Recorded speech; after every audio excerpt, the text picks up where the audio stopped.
নমস্কাৰ, আমি এটা এনিমেশ্যন কাৰ্টুন ভিডিঅ' বনাইছোঁ। আপোনালোক সকলোৱে চাব আৰু ভাল লাগিলে লাইক কৰিব, কমেণ্ট কৰিব, শ্বেয়াৰ কৰিব আৰু চেনেলটো ছাবস্ক্ৰাইব কৰি কাষত থকা বেল আইকনটো বজাই দিব। আৰু এটা কথা শুনক, ইয়াৰ পাছত আমি কেনেকৈ কাৰ্টুন ভিডিঅ' বনাব লাগে শিকাই দিম। গতিকে আমাৰ চেনেলটো ছাবস্ক্ৰাইব কৰি বেল আইকনটো বজাই থ'ব। তেতিয়াহে আপোনালোকে গম পাব যে আমি কেতিয়া ভিডিঅ' দিওঁ।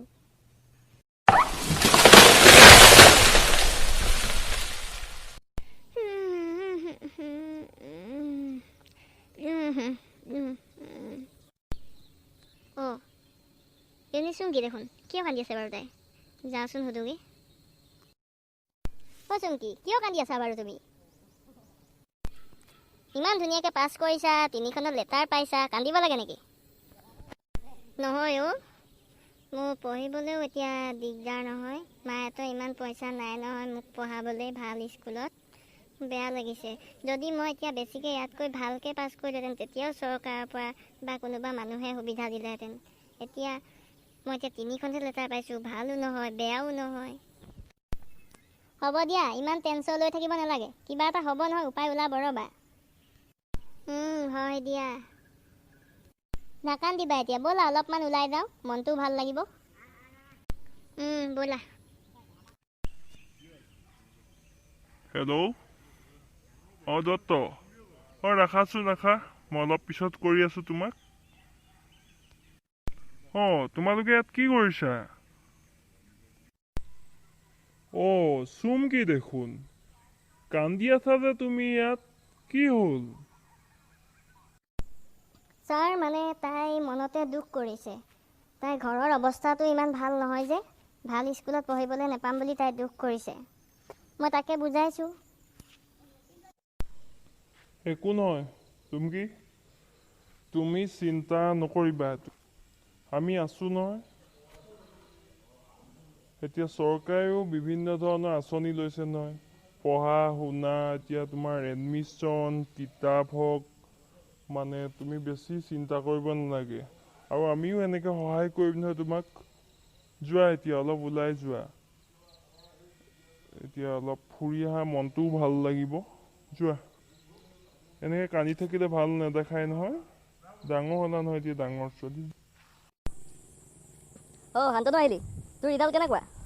মই 33% পালোঁ ভাই, পাছ কৰি গ'লোঁ। বহ। ৱাও, ময়ো পাছ কৰিম নহয়, জানা নাই? মই 35 নে কিমান পাৰ্চেণ্ট পালোঁ।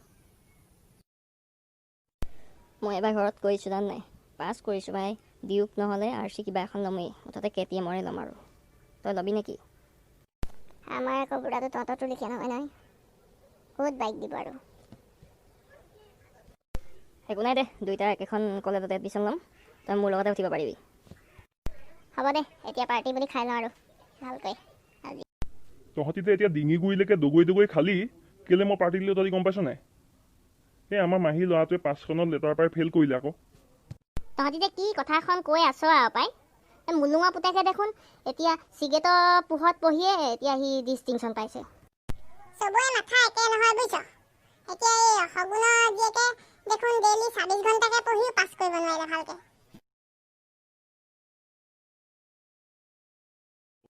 মূৰ্খ চব চালা কথা পাতিছে চা।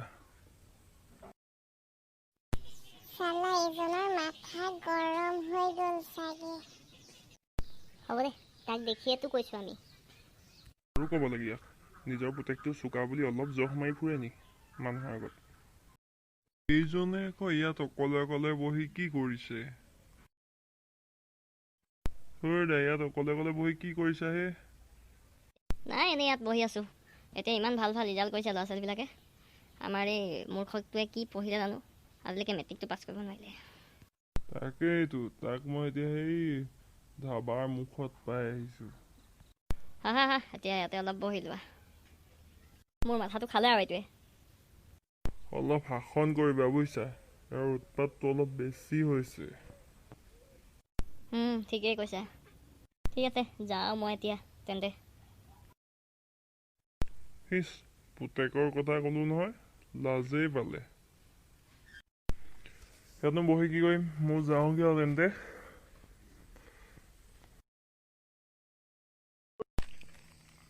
হেল্ল', ঐ ঘৰ গলি নাই তই? এই নাই যোৱা, মই যাবই পৰা নাই বুজিছনে। বস্তু কেইটামান কিনিবলৈ আছিলে আকৌ। এতিয়া এই কেফে মুখতে অকণমান ৰৈছোঁ, যাম আৰু এতিয়া। কি কৈছে তই? নকবি আৰু বুজিছ, অথনি পেটুৱা মাছটো এইফালে যে আমি কথা পাতি থকা শুনিলে, সি গৈ পিনি গোটেই আমাৰ বছৰক লগাই দিলে নহয় কথাবোৰ। মোৰ মাথা গৰম, এতিয়া বাইকৰ চাবিও লৈ থ'লে। বৰ ফাল্টু মানুহ দে সঁচাকৈ তো। মই জানিছিলোঁ সি ক'ব বুলি, বুজিছ নাই। বাদে বাদে, টেনশ্যন নল'বি এইবোৰ, যি হয় হ'ব। মোৰো আজি ঘৰত কি হয় ঠিকনা নাই। এইবোৰ দেখিছ নহয়, পিংকিহঁতে কিমান ধুনীয়াকৈ পাছ কৰিছে। মোক আজি ল'লে আৰু চাগে ঘৰত। মই সেইটো কাৰণে অলপ ৰৈ দিছোঁ ইয়াতে। অ'কে, হ'ব দে, তই ঘৰলৈ আহ তেনেহ'লে। ঠিক আছে, মই ৰাখিছোঁ, ফ্ৰেছ হৈ লওঁ ৰহ। অ' মা, কিয় বা তই ইমান মৰ চিঞৰ মাৰি আছ যে? দেউতাক ক'বা মোক বাইক এখন লাগে বুলি, নহ'লে মই কলেজলৈ নাযাওঁ। এই বাইকৰ পোকটো তোৰ মূৰত ক'ৰ পৰা সোমাল?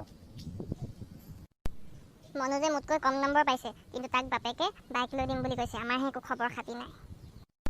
বাইক লাগে, বৰ ভালকৈ পাছ কৰিছ নহয়। এতিয়া দেখা নাই ওচৰৰে সিহঁতি টিংকুহঁতে কেনেমান ধুনীয়াকৈ পাছ কৰি ডিষ্টিংশ্যন পাইছে। তই কি মূৰটো পাইছ? ৰাতিপুৱা এটা টিউশ্যন, গধূলি এটা টিউশ্যন, কিমান পইচা খৰচ কৰিলোঁ। এইবোৰ ৰিজাল্ট কৰিছ হে? এইবিলাক ৰিজাল্ট কৰিছ? লোকৰ ল'ৰা, এইবোৰে ল'ৰা। আমাৰ এইবোৰ কি মূৰ্খ জন্ম দিলে, মূৰ্খ। হ'ব বাৰু, বাইক নহ'লে স্কুটি এখন হ'লেও দিবা তেনে। মূৰ্খ চালা, বেছি উৎপাত হৈছে আৰু তোৰ। বাপে আহিলে তোক ঠিকছে দিবহি আৰু। আজি চিৰিয়েলখন ইমান মজা লাগিছে কাহিনীটো। কি মজা। ঐ তই যে অকল টিভিটোৰ মুখত বহিলি আহি যে এতিয়া, আৰু কাম বন নাই তোৰ? খাবি আৰু টিভি চাবি আৰু মোবাইল পিটিকিবি, তাৰ বাদে কাম আছে কি তোৰ? লোকৰ ল'ৰা দেখিছ কেনেকৈ পাছ কৰিছে, পঢ়াটো পঢ়তো নাই তোৰ। মেট্ৰিকটো পাছ কৰিবতো নোৱাৰিলিয়ে। লোকৰ ল'ৰা এতিয়া ওচৰৰ বঙালী পুতেকে ডিষ্টিংশ্যন পাইছে, হে? দত্তৰ পুতেকে এইটো এতিয়া হেৰি পাইছে, ষ্টাৰ পাইছে। অকল আমাৰ টিভি চোৱা আৰু মোবাইল পিটিকা, আৰু কি এইবোৰ টিকটক নে টিকটক, সেইবোৰ অকল দিনটো মোবাইলটো কাণতে লৈ থাকিবি। বাৰু এনেই বকি নাথাকিবাচোন। লোকৰ ল'ৰা ছোৱালীৰ লগত চব কথাতে ৰিজাই নাথাকিবা। ভালকৈ চিৰিয়েল এখনো চাব নোৱাৰি, একদম শান্তি নাই মানে ঘৰখনত, শান্তি নাই একেবাৰে। আমি শান্তি নোহোৱা কৰিছোঁ নে তই শান্তি নোহোৱা কৰিছ ঘৰত? থাকিবলৈ মন নাই যদি ওলাই যাবি ঘৰৰ পৰা, এনেকুৱা উৎপাত কৰি নাথাকিবি ঘৰত। তুমি যে মোক ইমান বকি আছা, ভালকৈ চিৰিয়েলখনো চাবলৈ নিদিয়া। অফিচৰ পৰা পাপা আহিলে চব কৈ দিম মই, ৰ'বা তোমাক। বাপে এতিয়া আহিবলৈ নাই, অথনি আহিলে, যা ভিতৰতে আছে বাপে, কওঁগৈ যা। নাচাওঁ এইবিলাক চিৰিয়েল নাচাওঁ আৰু, যাওঁ শুই থাকোঁগৈ আৰু। উপায় নাই মানে, একেবাৰে শান্তি নাই ঘৰখনত। যা, একদম মূৰ্খ ছোৱালী জন্ম দিলোঁ এইবোৰ মই। কিহৰ ইমান হুলস্থুল কৰি আছা বাৰু তোমালোকে? অফিচৰ কাম এটা কৰিব নোৱাৰি শান্তিয়ে, অকল কেপ কৰি থাকিব। ছোৱালী কিয় ইমান বকি আছা? শান্তি বোলা বস্তুটো ঘৰখনত দিনে দিনে নোহোৱা হৈ গৈছে আৰু। ভিডিঅ'টো যদি চাই ভাল পালে আমাৰ চেনেলটো ছাবস্ক্ৰাইব কৰি দিব, লাইক কৰিব, শ্বেয়াৰ কৰিব আৰু কমেণ্ট কৰিব। চালা কিবা এটা ক'বলৈ নাপাওঁ, আকৌ ওলালে সেই পাগলটো। কি পাগল কৰি থাকে? মই কি কৰিলোঁ আপোনাক? হ'ব দে, মই তোক নাই কোৱা। ভাল কথা এটা ক'বলৈ আহিলে অকল পাগল কৈ থাকিব। হ'ব দে, অ'কে, ক তেনেহ'লে। অনুগ্ৰহ কৰি আমাৰ চেনেলটো ছাবস্ক্ৰাইব কৰিব আৰু ভিডিঅ'টো ভাল লাগিলে লাইক কৰিব, কমেণ্ট কৰিব আৰু শ্বেয়াৰ কৰি দিব। শুনিলে নহয়, পাগলেও কৈছে, গতিকে আপোনালোকে ছাবস্ক্ৰাইব কৰিবলৈ নাপাহৰিব। চালা আকৌ পাগল বুলি কৈছে যে। মই আজি দিম বাপেকে, ৰহ। এইবাৰ মেট্ৰিকৰ ৰিজাল্ট ভাল, বহুত ল'ৰা ছোৱালীয়ে ভালদৰে পাছ কৰিছে। কিন্তু কিছুমানে বহুত কষ্ট কৰি পঢ়িহে ভালদৰে ৰিজাল্ট কৰিব পাৰিছে। কিছুমানে সুবিধা পাইছে, কিন্তু কিছুমানে নাই পোৱা। হয়, কিছুমানে ৰাস্তাৰ লাইটৰ পোহৰত বা হাঁহ কুকুৰা ছাগলী বিক্ৰী কৰিও পঢ়িছে, ভাল ৰিজাল্ট কৰিছে। কিন্তু কিছুমানে কৰিব পৰা নাই তেনেদৰে। ৰ'ব আৰু এটা কথা শুনকচোন। এতিয়া যে কিছুমান মিম ওলাইছে বা জমনি ভিডিঅ' ওলাইছে, মই ধূপৰ পোহৰত পঢ়িছিলোঁ বা চিগাৰেট জ্বলাই চিগাৰেটৰ পোহৰত পঢ়িছিলোঁ, বা নিজে কিতাপ লিখি পঢ়িছিলোঁ সেইবিলাক কৈ জানো আমি ভালদৰে পঢ়াবিলাকক উপলুঙা কৰা হোৱা নাই? গতিকে আহক আমি ভালদৰে পাছ কৰা বা ভালদৰে পাছ নকৰা সকলকো আমি উৎসাহিত কৰোঁ। আৰু সেই বুলিয়ে তই আৰু জোতা পিন্ধি চোফাখনত বহি দিলি আৰু নাম ধেত তেৰি, পাহৰিয়ে গৈছিলোঁ। ভিডিঅ'টো চাই ইমান ভাল লাগিলে, আৰু আপোনালোকৰ যদি ভিডিঅ'টো চাই ভাল লাগিলে তেন্তে ছাবস্ক্ৰাইব কৰি দিব চেনেলটো, আৰু লাইক কৰিব, কমেণ্ট কৰিব আৰু শ্বেয়াৰ কৰি দিব।